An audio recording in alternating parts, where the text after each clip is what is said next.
Boa noite, pessoal. Tô só fixando aqui o tema da live pra gente começar o nosso bate-papo hoje. O Gabriel já tá na área.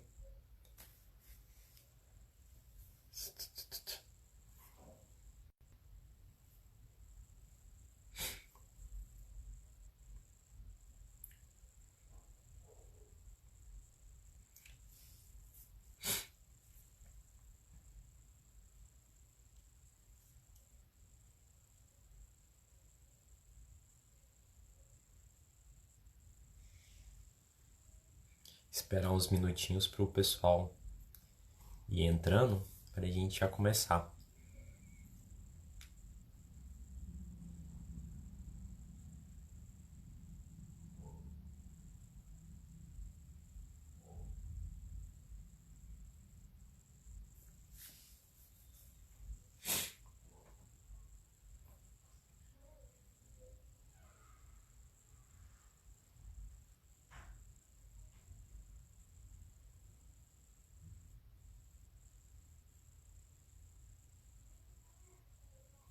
Então vamos lá, pessoal. Então, o tema de hoje, na verdade, não tem um tema específico, é uma consultoria ao vivo em que eu vou estar entrevistando algumas pessoas, entrevistando, na verdade, elas vão estar fazendo consultoria comigo sobre alguma temática relacionada à pesquisa, ou artigo, ou projeto de pesquisa. E eu tinha comentado que quem conversasse comigo no direct, eu ia, antecipadamente, eu ia estar dando preferência para estar se juntando à live. Então, duas pessoas conversaram comigo antecipadamente para fazer parte da live, para tirar suas dúvidas científicas de processo seletivo de mestrado, sobre pesquisa, sobre artigo. E hoje, então, nós vamos conversar com duas pessoas. O primeiro é o Gabriel e o segundo é o Eliezer. Mas se no decorrer da live também tiver mais pessoas interessadas em ingressar na live e der tempo, pode mandar a solicitação que eu vou, se der tempo, eu vou estar chamando também para entrar na nossa live. Então já vou chamar aqui, para a gente não se delongar muito, eu vou chamar aqui o Gabriel, que é o nosso primeiro convidado aí da noite, que vai tirar suas dúvidas. Deixa eu só buscar ele aqui. O Anthony aí chegando na live, o Matheus, boa noite, Matheus, boa noite, Anthony. Gabriel,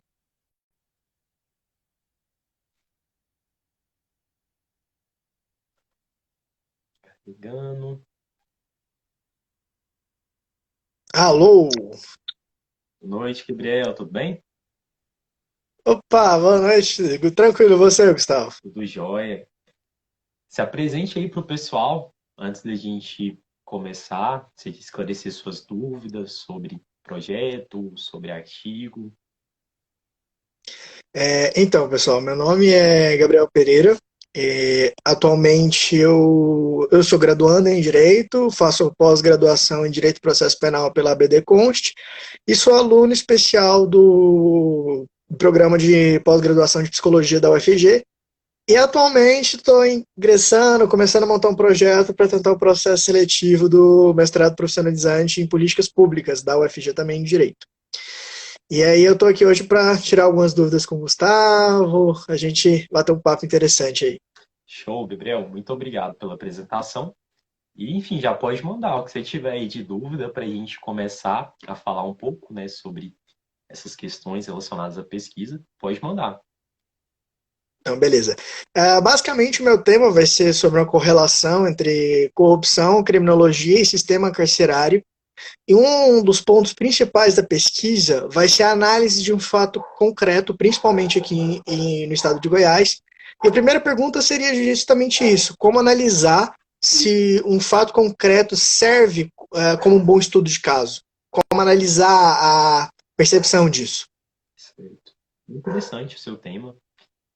Para estudo de caso, uma coisa que eu acho bem interessante, que eu já vi algumas pessoas também recomendando em manuais de metodologia, para estudo de caso, eu acho que é importante, a primeira coisa é identificar se esse fato que você vai estar analisando, a questão da singularidade. Esse fato ele é singular ou ele se assemelha a 1 milhão de outros fatos, porque quando a gente faz uma investigação empírica que envolve análise, estudo de caso, a gente tem que pegar um caso que realmente seja notório, que seja marcante, que tenha sua singularidade, que não seja mais do mesmo.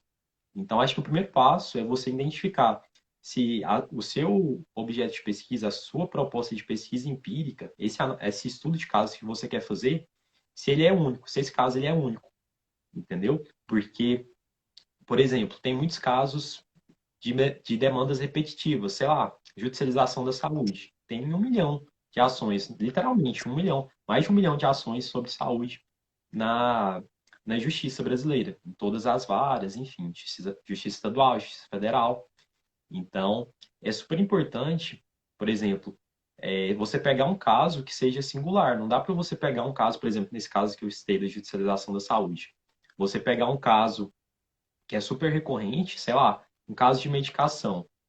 Mas é um fato que cara, é muito recorrente, que muitas pessoas às vezes já falaram sobre aquilo. Então, eu acho que o primeiro passo no estudo de caso é isso que eu comentei, a questão da singularidade. Você identificar o porquê que o seu caso é singular. Pegando o gancho aí da sua área na esfera penal, nós temos o caso do massacre do Carandiru. Lá é um fato, assim, singular, que teve todas as suas peculiaridades, uma forte repercussão não só nacional, mas também internacional. Então, é um fato social que gerou repercussão não só na esfera jurídica, mas levantou uma série de inúmeras discussões em vários âmbitos. Então, é um caso que é muito singular, que dá para estudar, apesar de muitas pessoas já terem feito pesquisa, né, pelo fato de ser um caso aí já antigo. Então, eu considero que é um caso bem singular, que dá para fazer um estudo de caso bem interessante. Um outro caso também que eu vi, que eu achei bem interessante, que eu vi recentemente, eu estava participando de uma banca de mestrado, participando como ouvinte. Então, lá na UNB, não como participante, né? Porque, enfim, não tem como. E um dos mestrandos, ele estava defendendo a dissertação dele sobre... Ele estava falando nessa dissertação dele sobre a questão não sei se você se recorda, mas um Boeing, acho que foi em 2006, um Boeing da Gol caiu nas terras indígenas cara, esqueci, dos Caiapós.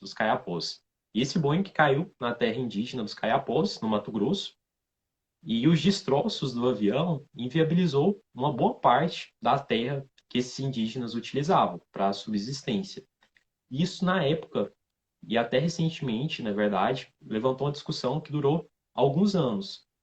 E assim, é algo, como você acha que você deve ter percebido, é um caso bem singular, né? Todo dia que cai Boeing, não é todo dia que cai Boeing em uma terra indígena. Então, esse mestrando ele estava fazendo análise, um estudo de caso justamente sobre esse estudo, sobre esse caso particular. E identificando na análise dele, levantando uma discussão sobre um dos pontos que foi levantado nos autos do processo, nos autos lá extrajudiciais que teve do processo, relacionado a danos espirituais, que também é algo assim que pouquíssimas pessoas falam. Eu particularmente não conhecia o que era danos espirituais, até ter assistido a apresentação desse mestrando. Então, foi assim algo bem particular, um estudo de caso muito interessante, em que ele teve a oportunidade de ter uma vivência empírica realmente, de conversar com os atores envolvidos naquele estudo de caso. Esse é um ponto importante para a gente falar. Essa parte da gente realmente conversar e fazer entrevistas, né? Não conversar de forma aleatória. Ô, fulano, o que Hum, aconteceu? Não, a gente tem que conversar de um modo cientificamente falando, através de entrevistas. E através das entrevistas, inclusive eu fiz um post recente, nós temos as modalidades de pesquisa de entrevistas estruturadas, semi-estruturadas e abertas. Então, é importante que a pessoa que vá trabalhar com estudo de caso, principalmente nessa parte de entrevistar os atores que estão envolvidos naquela problemática, de preparar também e estudar essa parte da entrevista, ver como é que procede para fazer realmente uma entrevista de qualidade com esses atores envolvidos naquele determinado caso. uhum, Então, acho que esse ponto, Gabriel, é o mais importante. A questão da singularidade. E outro ponto também, que é super importante, é você conseguir analisar se você realmente vai ter acesso aos dados daquele processo, sabe? Porque, além de conversar com os atores que estão envolvidos no litígio, no caso concreto, você também tem que fazer uma análise documental dos documentos que estão envolvidos naquele processo. E muitas vezes, são documentos de difícil acesso. Então, é super importante que você também faça esse levantamento prévio, né? Se é fácil, se, por exemplo, está na internet, está em determinado portal, esse levantamento de documentos, entendeu? Para que você consiga colocar isso no seu projeto, na sua proposta de pesquisa para submeter para o mestrado. Claro que você não precisa ir lá e fazer entrevista antes do programa, antes de você entrar no mestrado, não. Mas você tem, na sua proposta de pesquisa, ela tem que estar bem consolidada, bem redondinha, para você mostrar para os professores que dali da banca o que você quer, entendeu? Então, acho que esses dois pontos são importantes, a questão da singularidade e a questão também do acesso aos documentos. Não, perfeito. Já emendando que você falou de entrevista e pegar no ponto crucial. Se, no caso, for colocar a questão de uma das metodologias como a entrevista, se no projeto já se coloca a intenção de realizar a entrevista ou já uma parcial da entrevista, algo nesse gênero? Sim, eu acho que é importante você mencionar que você tem a pretensão de fazer a entrevista com os atores que estão envolvidos naquele determinado caso concreto, naquele fato social, né, que vai ser o seu estudo de caso, e você falar que você tem intenção de fazer a entrevista. E às vezes é até interessante você ir além, né, e aprofundar um pouco mais e falar qual o tipo de entrevista. Claro que isso depois você vai definir com o seu orientador, mas é interessante às vezes você até mencionar no momento ali do projeto ou da banca que você tem intenção, sei lá, de fazer uma entrevista estruturada ou semi-estruturada ou aberta. Então é importante utilizar, né, o caso dos livros que nós temos de metodologia, especialmente, acho que esse é um déficit que nós temos no direito, de não ter uma agenda muito forte de pesquisa empírica. Então, é importante que você utilize as metodologias do âmbito das ciências sociais. Então, dentro dos livros de ciências sociais, você vai conseguir encontrar com mais facilidade a forma de você utilizar esse tipo de entrevista. Então, acho que vale super a pena. Inclusive, tem um curso do CAE de Jus muito interessante sobre pesquisa empírica no direito, que eu recomendo sempre para o pessoal que assiste, que eu fiz, que foi muito interessante. E, enfim, estudar os livros também de metodologia para conseguir deixar esse ponto bem redondinho para chegar lá no momento da banca, mostrar que você tem um domínio prévio de metodologia. Ó, o Renato entrando na live. Boa noite, pessoal. Rafael. Abraço, Rafael, Bom, Diego, galera, Direito e Rede, a Michele, o Pedro, o Pastor Davidson, Larissa. Pode continuar, Gabriel. Tô só mandando abraço aqui pro pessoal. não, tranquilo. Uma outra pergunta ainda nesse entremeio seria justamente muitos dos fatos sociais que a gente vê, eles não estão necessariamente em processo, às vezes eles estão em notícias. Quão tolerável seria colocar uma notícia dentro nas ciências do projeto? Excelente pergunta. Assim, é tolerável, digamos que sim, é tolerável você utilizar notícias no seu projeto. Só que eu não recomendo. Eu não utilizei. Por quê? Porque É, a- quando a gente cita notícias, jornais, revistas, a gente tem que ter um cuidado muito grande, porque aquilo pode soar para a banca, no primeiro momento, uma questão de superficialidade, que você não conhece o que é fazer pesquisa. Então, é super importante que para você utilizar essas. Eu vou dar um exemplo para ficar mais fácil. Eu estava lendo um artigo recentemente da minha disciplina de Direito e Inteligência Artificial, da UNB. E o autor falava sobre a investigação dele, era uma investigação sobre a questão das deepfakes. E ele fez um levantamento, uma pesquisa empírica de artigos que foram escritos por jornalistas em um determinado marco temporal, acho que foi no ano de 2018, como é que os jornalistas estavam vendo e noticiando a questão das deepfakes para a população.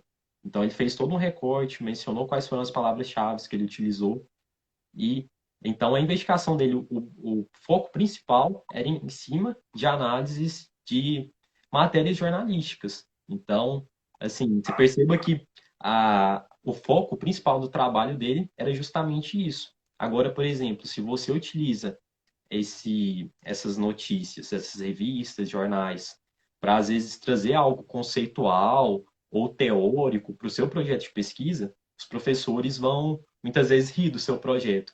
Então, é importante ter esse equilíbrio. Mas mesmo que você vá utilizar para fazer a sua pesquisa mesmo, como fonte talvez aí principal, eu teria um cuidado a mais para utilizar essas fontes jornalísticas, especialmente também, caso você venha utilizar, trabalhar com veículos que sejam confiáveis, que tenham grande repercussão, né? Não seja, por exemplo, jornais muitas vezes locais, desconhecidos, então opte por jornais e revistas que realmente tenham um corpo mais consolidado para sua pesquisa ter uma credibilidade maior, tá bom?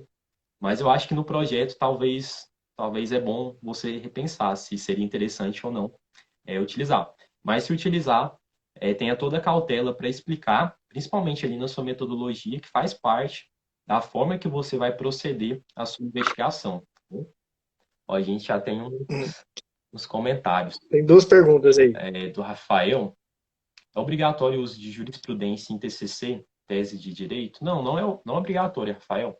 A jurisprudência é uma forma de você realizar pesquisa. Existem inúmeras pesquisas de qualidade que não utilizam jurisprudência. Agora, é importante que, caso você venha utilizar a jurisprudência, que você faça de uma forma séria, metodologicamente falando. Não é pegar, por exemplo, igual a gente faz na prática profissional, pegar um monte de jurisprudência, muitas vezes para defender, né, os interesses do nosso cliente. A gente pega só as jurisprudências que são favoráveis, de uma forma aleatória, e coloca lá na petição. E às vezes esse é um vício que a gente leva para a nossa pesquisa jurídica. Então, quando a gente vai trazer o uso da jurisprudência ou para o nosso TCC, ou para a nossa dissertação, ou para a tese, a gente tem que utilizar de uma forma com rigor, utilizando recortes. Quais são os recortes que você vai utilizar? Qual que vai ser, por exemplo, o tribunal que você vai estar analisando? Vai ser o STF, vai ser o STJ? E dentro desse tribunal, ainda você tem que fazer um recorte temático, por exemplo, você vai analisar o que ali? São ações de saúde, ações de medicamentos, você tem que fazer esse recorte. Outro recorte também que é super importante na pesquisa jurisprudencial é o recorte temporal. Não dá, por exemplo, para você pegar e, enfim, investigar a jurisprudência do, sei lá, do STF desde o do momento da criação até hoje sobre a questão relacionada à judicialização da saúde. Fica um trabalho assim muito grande. Então é super importante que você faça um recorte e esses recortes, né, que eu fui comentando, e dentro desses recortes você vai explicando para o seu professor ou para o examinador o porquê e o quão importante é esses recortes que você foi fazendo. Tá? Então, assim, de forma sucinta, eu também tenho um vídeo, depois você pode conferir depois da live, no meu feed, que eu falo mais um pouquinho sobre essa questão do uso da jurisprudência na pesquisa. Mas, em síntese, não é obrigatório, a não ser que você queira utilizar. Outro comentário aqui foi do Renato, sobre notícia. Por que essa fonte é importante? Depende muito da área também, além da banca, no caso de processos seletivos. Verdade. Muito, muito, muito bem colocado pelo Renato. Obrigadão, Renato, pela contribuição. O pessoal tá entrando na live aí, a Carla. Ó, até a Unianguera tá entrando na live, que agora é Uni Goiás. Abraço pros amigos da Uni. A minha pergunta é para você. A minha pergunta é para que você faça para você quando. A minha pergunta é para que você faça para você quando a coloca no projeto. No caso, é o Renato falando da questão de eu ter uma reflexão em relação a isso. Ah, tá. Agora, do Matheus, ixi, o uso de casos que anteriormente eram controvertidos, exemplo, prestação de saúde, e podem ser exigidos por qualquer ente, tendo vista a soledade existente, que já falou. O uso de casos que anteriormente eram controvertidos, exemplo, prestação de saúde, que podem ser exigidos por qualquer ente, tendo vista a soledade existente, já foi exigido, torna o trabalho menos qualificado, atrativo. Gente, tá vendo um monte de pergunta aqui. Deixa eu ver se eu entendi. O uso de casos que anteriormente eram controvertidos, exemplo, prestações de saúde pode ser exigidas. Ok, a gente tem visto isso adolescente.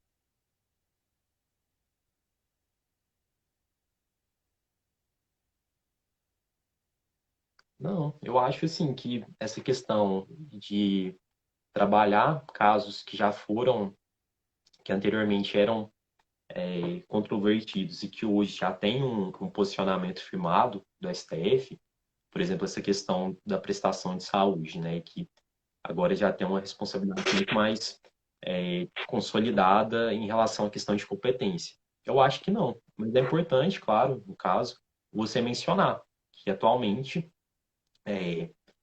quando você for utilizar esse caso, né, ou esse recorte, se você for utilizar uma jurisprudência, mencionar que o posicionamento atual é esse, entendeu? Então, acho que não torna o trabalho menos qualificado, não, ou atrativo.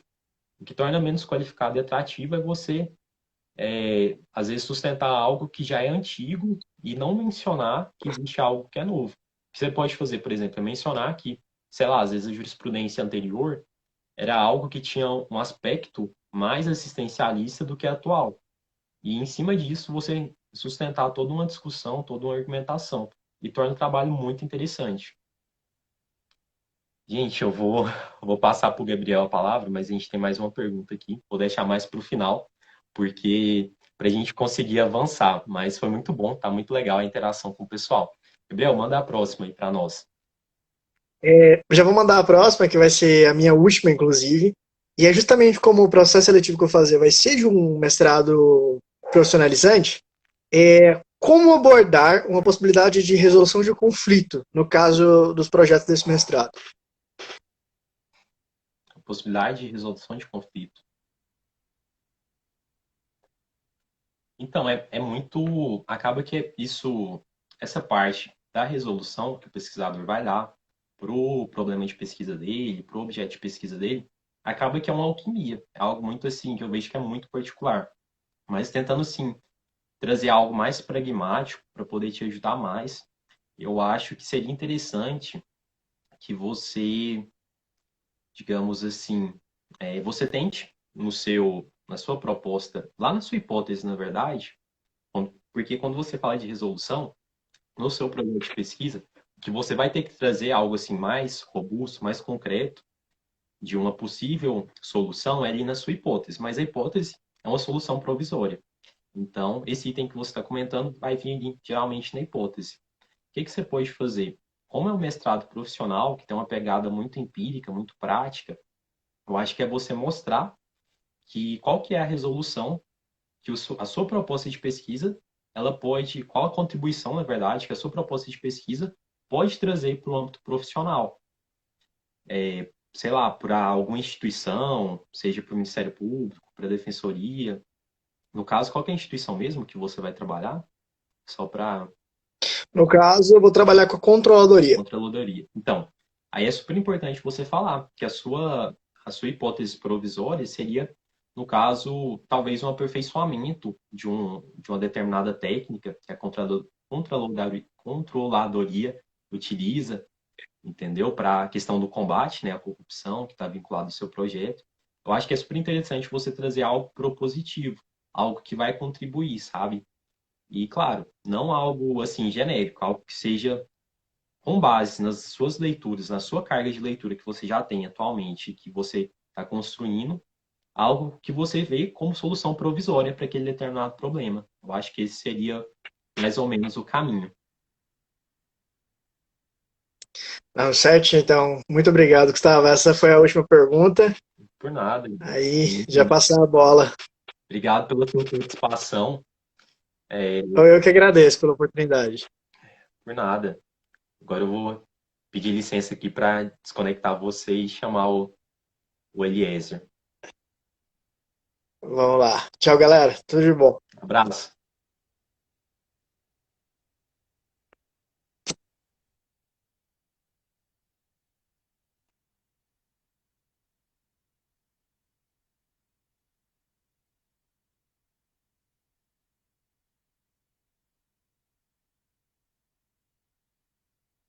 Rafael, enquanto o Eliezer vai entrando, eu vou te responder aqui rapidinho.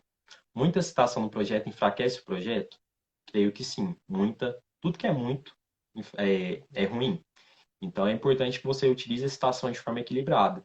Dê preferência para citações ao invés de citações diretas. De uma forma bem sintética. Boa noite. Boa noite, Eliezer. Tudo bem? Boa noite, meu amigo. Tudo bem? Tudo jóia. Se você pudesse apresentar para a gente, se puder abaixar um pouquinho, é isso que eu falo. Só um minuto, vou conseguir organizar aqui. Melhorou um pouco? Melhorou. Bom, meu nome é Eliezer. É muito prazer para quem não me conhece. Oi, para quem já me conhece. Quero dizer que é uma satisfação estar aqui participando dessa live. É uma live muito bacana que, pessoalmente falando, vai ajudar bastante sobre as minhas dúvidas na pesquisa. Então, meu nome é Eliezer, como eu disse. Eu sou advogado, trabalho no escritório do Dr. Breno Caiado da Advocacia e sou pós-graduando em Direito Civil e Processo Civil pela Faculdade ATAME de Brasília. E é uma satisfação poder estar contribuindo com esse diálogo. Eu espero que seja muito proveitoso, não só para mim, como para essas pessoas que estão aí assistindo. Valeu, mano, pelo convite. Obrigado, Eliezer, por participando aí Tá dando um pouquinho da minha cara. Se você puder abaixar um pouquinho. Deixa eu abaixar aqui.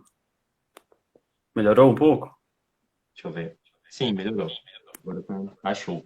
Então, agora a gente vai falar com ele, advogado, pós-graduando em Direito Civil. E, Eliezer, quais são as suas dúvidas aí sobre pesquisa, artigo, projeto? Espero que eu possa contribuir um pouquinho para te ajudar naquilo que tem aqui. Bacana. Bom, eu listei aqui 4 perguntas para poder te perguntar. Eu tenho várias dúvidas, na verdade, mas eu acredito que essas 4 são as principais. Se você responder, eu já consigo ter um bom conhecimento sobre a pesquisa. A primeira pergunta que eu coloquei aqui é o seguinte, sobre o marco teórico. Eu tenho uma dúvida sobre o marco teórico. Como eu consigo criar um guia nada convencional, que seja diferente, para eu escolher um marco teórico para minha pesquisa? Show. Marco teórico é um elemento muito importante na pesquisa, assim como a metodologia. E eu acho assim, que o marco teórico... Agora eu estou escutando muito a minha voz. Deixa eu ver se eu abaixar aqui melhor. Tá, eu abaixei aqui também, vê aí. Então, vamos lá. Então, o marco teórico, eu vejo que é um dos elementos mais importantes, ou do artigo, ou então do nosso projeto de pesquisa. Na verdade, é uma base que a gente constrói, o marco teórico, uma base de conceitos, teorias, e é o momento que a gente mostra para as pessoas que estão lendo o nosso trabalho que a gente realmente entende daquele assunto. Então, o marco teórico é muito importante. Eu vejo muitos trabalhos que às vezes não trazem um marco teórico claro. Às vezes o cara pega um monte de teórico, aleatório, e vai citando de acordo com a conveniência dele. E não, a pesquisa a gente tem que traçar uma base conceitual. Quais vão ser os principais teóricos que a gente vai utilizar na nossa investigação? Então, e a partir disso, a partir dessa base que a gente constrói, essa base conceitual e teórica, a gente vai adornando, a gente vai construindo as paredes, a gente vai colocando outros teóricos para conversar com essa base que a gente tem. Então, é de suma importância que a gente faça primeiramente essa base, sabe? Eu vejo, às vezes, muitos acadêmicos, profissionais do direito, que utilizam como marco teórico doutrinadores. E isso, assim, acaba trazendo um descrédito, muitas vezes, quando a gente vai publicar esse artigo ou esse trabalho de conclusão de curso, ou então um projeto de pesquisa para submeter a um mestrado, porque doutrinador não é marco teórico. Pode ser até que aquele doutrinador que está escrevendo aquela doutrina, ele tem uma tese, e muitos doutrinadores realmente têm uma tese de doutorado, em que às vezes ele tem uma tese única, um conceito muito único, e que você pode utilizar na sua pesquisa, mas utilizar a tese desse doutrinador e não a doutrina dele. E o porquê disso? Porque a doutrina, ela tem na sua essência tentar democratizar, tentar passar para o máximo de pessoas possível aquele conhecimento de uma forma simplificada. E não tem Uhum. nada de errado com isso. Muito pelo contrário, é muito legal, é muito bom a gente ter doutrinas que tragam essa perspectiva, principalmente para quando a gente está na graduação, quando a gente está estudando para um concurso público. Só que para o âmbito da pesquisa, isso significa muitas vezes superficialidade. Então, e a gente não quer superficialidade na pesquisa, a gente quer profundidade, a gente quer investigação. Então, é de suma importância, primeiro, limpar esses preconceitos que nós temos, né, de doutrinadores, enfim, para a gente conseguir realmente construir um marco teórico que seja interessante. Eu vou dar alguns exemplos Uhum. para poder clarear. Por exemplo, nós temos a teoria do fascismo social, do Boaventura, que é algo que daria para você utilizar como marco teórico. Só que é super importante, Eliezer, quando você estiver, no caso, a sua linha de pesquisa seria mais dentro do âmbito civil, mais Isso. direito constitucional, né? Isso, com certeza. Então, é super importante, dentro da sua área de pesquisa, você tentar identificar quais são os principais teóricos. Duas coisas que são muito importantes. Você vê quais são os clássicos, por exemplo, se você quer fazer um estudo envolvendo análise econômica do direito, é muito importante você ver quais são os clássicos, quais são os principais teóricos, sei lá, que fundaram as principais escolas, as principais teorias, você fazer uma revisão de quais são esses principais autores, essas principais teorias, e a segunda coisa é você identificar qual que é o estado da arte daquela discussão. E o que é esse estado da arte? É você identificar em que pé está a discussão sobre a análise econômica do direito, por exemplo, nesse caso hipotético que eu estou falando. Então, você vai identificar atualmente quais são os principais nomes da análise econômica do direito, quais são as principais teorias. Então, com o clássico de um lado e com essa investigação, sabendo qual que é o estado da arte, você consegue construir um marco teórico bem interessante, porque você já vai ter essas duas visões.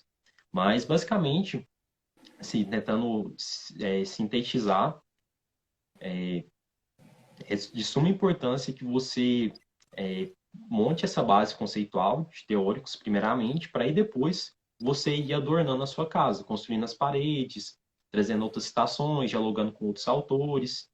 Então, tente encontrar dentro aí da sua temática de pesquisa, e isso você vai fazer através das leituras, através de leituras, realmente não tem como a gente fugir disso. E você vai ver que dentro das leituras, aí dentro do direito civil, dentro dos artigos que você estiver estudando, e dentro do direito civil, dentro de alguma área específica, você vai ver que nos principais artigos você já vai conseguir identificar quais Uhum. são os teóricos que aquele investigador está utilizando. E isso facilita muito o seu trabalho, sabe? Para você conseguir aproveitar é, esse teórico que um determinado investigador utilizou. Então, basicamente, assim, de uma forma mais, mais geral, seriam essas as principais considerações para fazer sobre marco teórico. Deixa eu só ver aqui, Eliezer, os comentários aqui, porque pode ser que tenha Beleza. relação também com o marco teórico, né? A gente já aproveita o gancho. Ok. Deixa eu ver.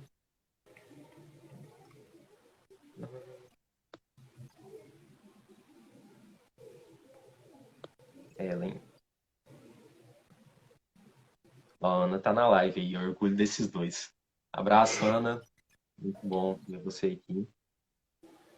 Maria Helena, dois feras. Ellen. Uma dica é sempre verificar as referências dos artigos. E aí a gente acaba descobrindo quem fala daquilo e quem são os mais citados sobre o assunto. Geralmente tá aí o marco teórico. Sim, é bem interessante. Bem lembrado, bem lembrado. Realmente, olhar quais foram as referências que foram utilizadas por um investigador em um determinado artigo, em uma determinada dissertação, tese, é bem importante. E outro ponto também, Elias, que eu estou lembrando aqui Ah. agora, Uhum. geralmente ali na introdução, geralmente um o investigador ele também vai falar qual é o marco teórico que ele está utilizando. Então, ali na introdução, no resumo, são itens bem importantes da gente estar avaliando para ver o marco teórico. Beleza, super bacana. Respondi minha pergunta. Posso fazer a número 2? Claro, Indagação número pode 2. fazer. Número 2, eu sei que cada pessoa tem um método, né? Mas a minha pergunta é sobre fichamento. Quando você lê um artigo, você lê um capítulo de algum livro que esteja correlacionado à sua pesquisa, você faz o fichamento ou você tem outra forma de esquematizar as informações para inserir no seu trabalho? Show, muito importante a pergunta. Quando eu faço leitura dos artigos, eu faço uma leitura ativa, uma leitura estratégica, porque Uhum. muitas vezes a gente pega um livro e começa a ler de forma aleatória, às vezes nem faz anotação nem nada, e começa da primeira página ao final. Só que na pesquisa, se a gente fizer isso, a gente vai, sei lá, passa um dia, 2 dias no máximo, a gente já não lembra mais nada do que a gente leu. Então é super importante que a gente faça uma leitura de forma ativa. E essa leitura de forma ativa, a gente tem que buscar ser estratégico no sentido de buscar identificar quais são os principais elementos ali do artigo, ou da dissertação, ou da tese. E geralmente, dentro do artigo, Eliezer, também ali na introdução e no resumo, a gente vai conseguir identificar objetivos, problemas de pesquisa, a metodologia que foi empregada pelo autor. Então, o que eu faço quando eu estou lendo algum artigo? Eu leio o resumo, a introdução e pulo para a conclusão.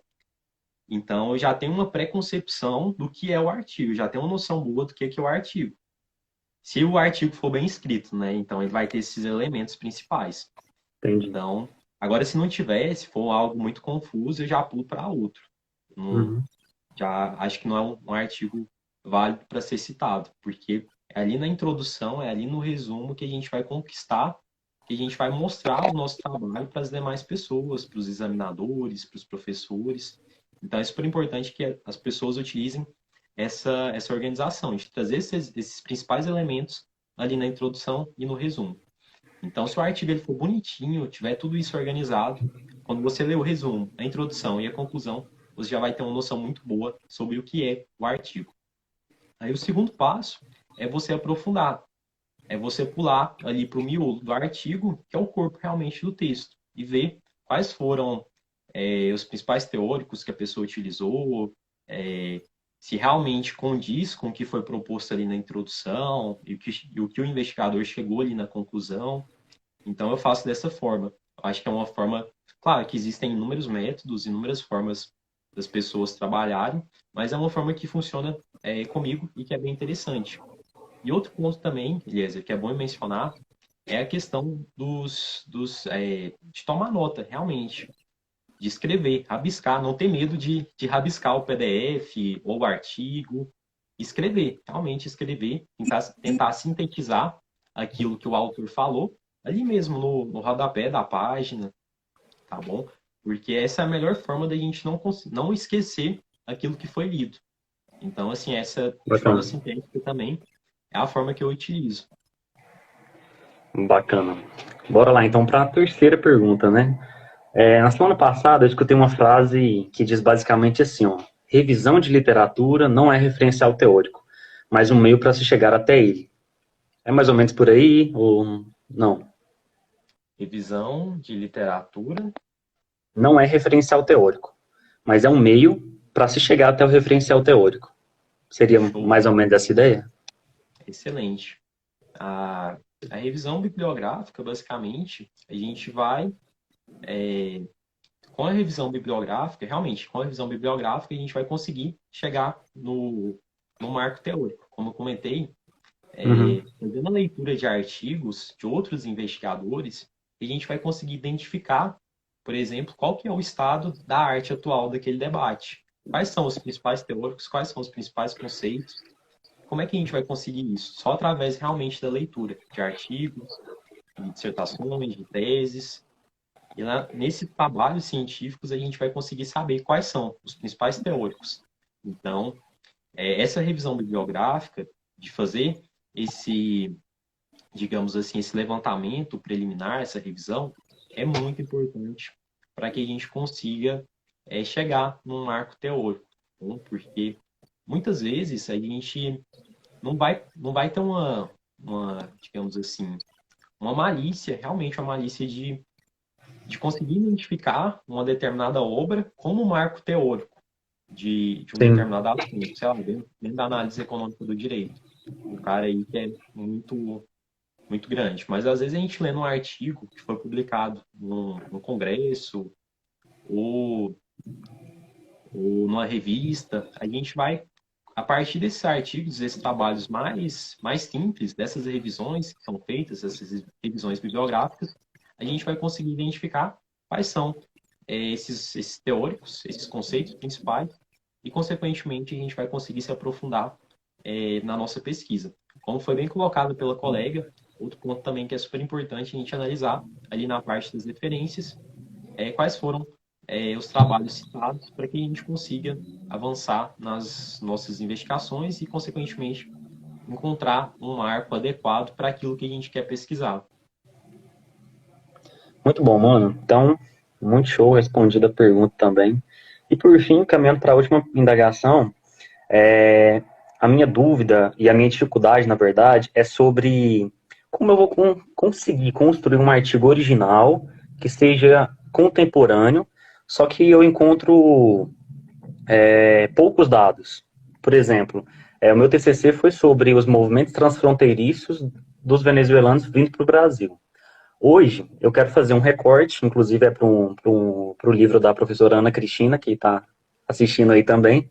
Eu quero fazer um recorte e colocar dados atuais, dados da situação desses imigrantes em plena pandemia. E eu tenho muita dificuldade para encontrar esse tipo de dados, porque é algo muito atual, né?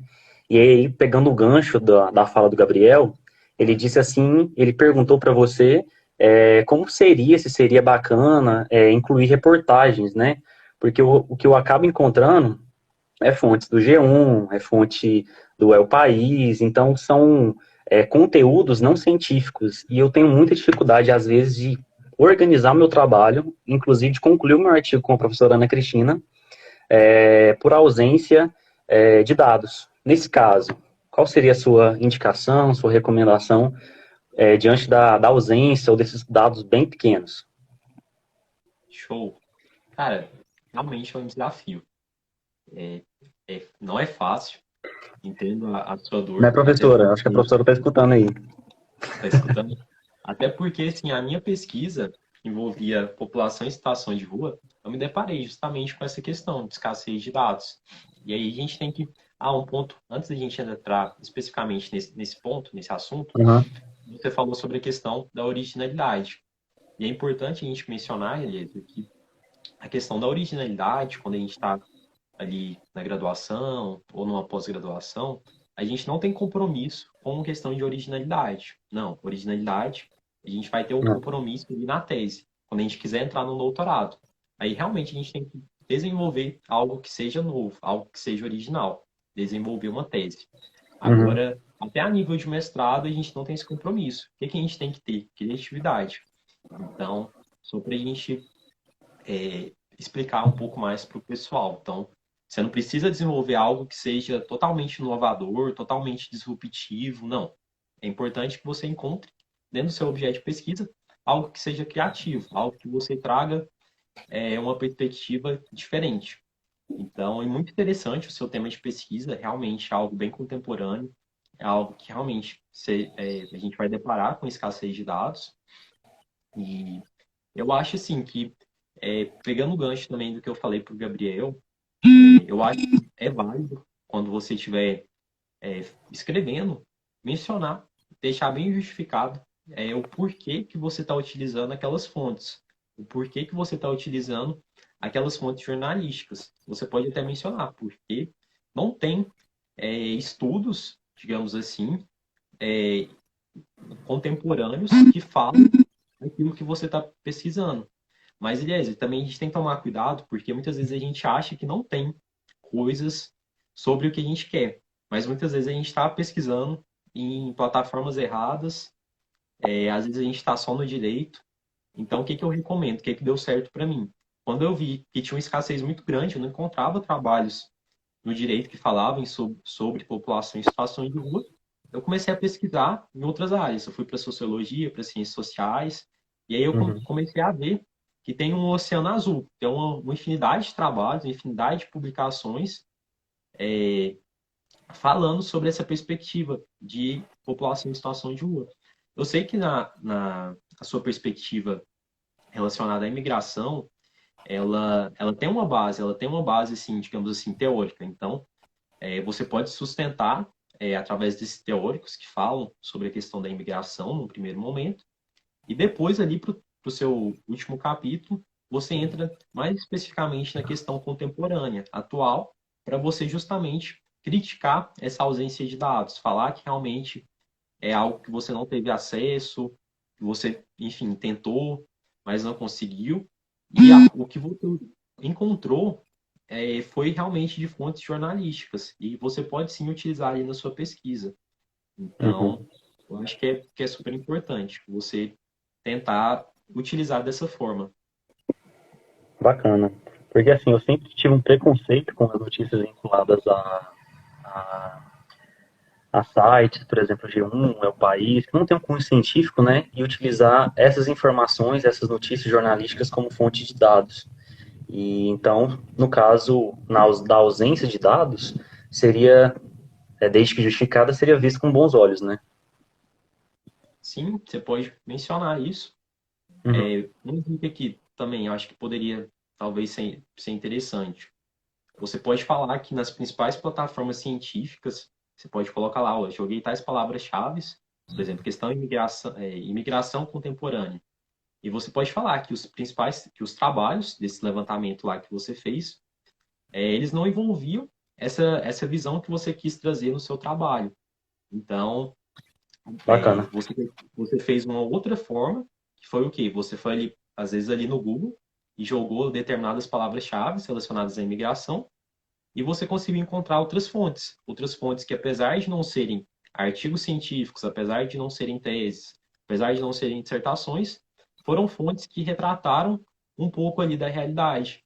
Então você pode inclusive fazer essa crítica, tá bom? Uhum. Assim, se você quiser ir mais além, mas aí eu acho que já seria num nível mais para mestrado, você poderia propor algo mais empírico, sabe?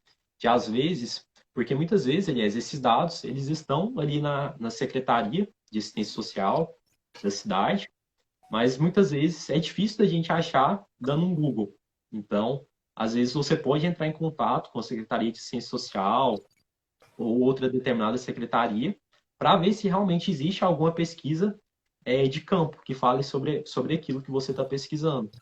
Então, eu acho que vale super a pena tentar, se você quiser ir um pouco além, tentar utilizar dessa outra possibilidade. Muito bom, mano. Basicamente, essas as minhas dúvidas. E dê uma olhadinha somente na pergunta da Ellen. Ela fez assim, ó, seguinte indagação. Dados de ONGs, tipo Acnur, são bem-vindos? Eu acho que é uma pergunta muito interessante. Poderia comentar isso pra gente. Inclusive, eu utilizei dados da Acnur no meu trabalho de conclusão de curso. E foi uma fonte de pesquisa em que eu encontrei bastante dados. Na verdade, tipo, 80% dos dados mencionados no meu trabalho foram retirados da Acnur, porque realmente eu acredito que é uma fonte muito bacana, pelo menos no meu ponto de vista e na minha linha de pesquisa. Aí queria que você comentar sobre. Show. Muito interessante, sim. Eu acho que dados de ONGs são interessantes para a gente trazer dentro da nossa pesquisa, mas é importante a gente analisar, Eliezer, a construção desses dados, como é que essa ONG fez essa determinada pesquisa, para realmente saber se houve um rigor científico, sabe? Se não foi, Uhum. não é algo, é uma coisa assim que a gente tem às vezes muito no direito de questões pessoais, argumentações pessoais, em detrimento de questões realmente que são científicas.